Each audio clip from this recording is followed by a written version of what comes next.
several stories about people who have gotten lost in the system, who have been kicked out of the system, ignored by the system. One parent's child committed suicide. When you're talking about the system, you're talking about the system as a whole, the voucher program. Yes, I'm talking about the system as a whole.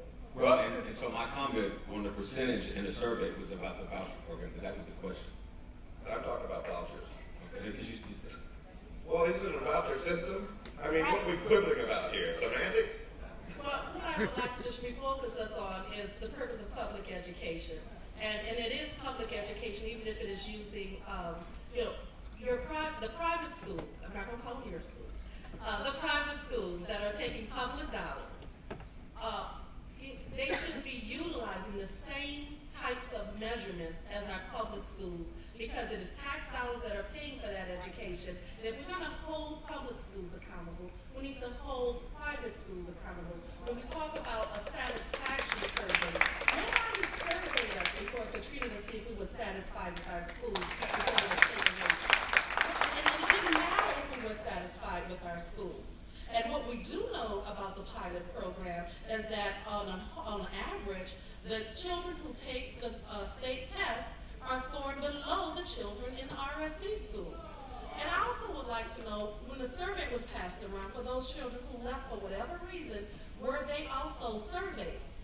But, we got to remember, we're talking about public education or public good, and all these little, this kind of school here, that kind of school there, that's not getting us around to where we can educate all children, give all children an equitable opportunity toward a quality education. We know these voucher schools do not have to take children with disabilities, and many of them do not. Is that true, Mr. Lewis?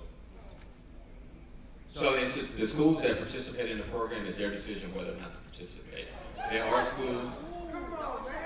There are schools that, they have the So any school that participates in the program volunteers to participate in the program. They understand the rules of the program coming in. And so there are schools in Orleans Parish, and there are schools with the expanded program that accept children with special needs. The other thing is that there's also a pilot program specifically for children with special needs.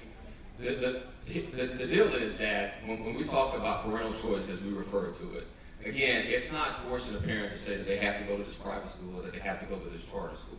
What we look at is ensuring that parents have access so they're not stuck with only one option. And so again, what we have to ensure is that parents are empowered to be able to choose the best school or the best learning environment for their child.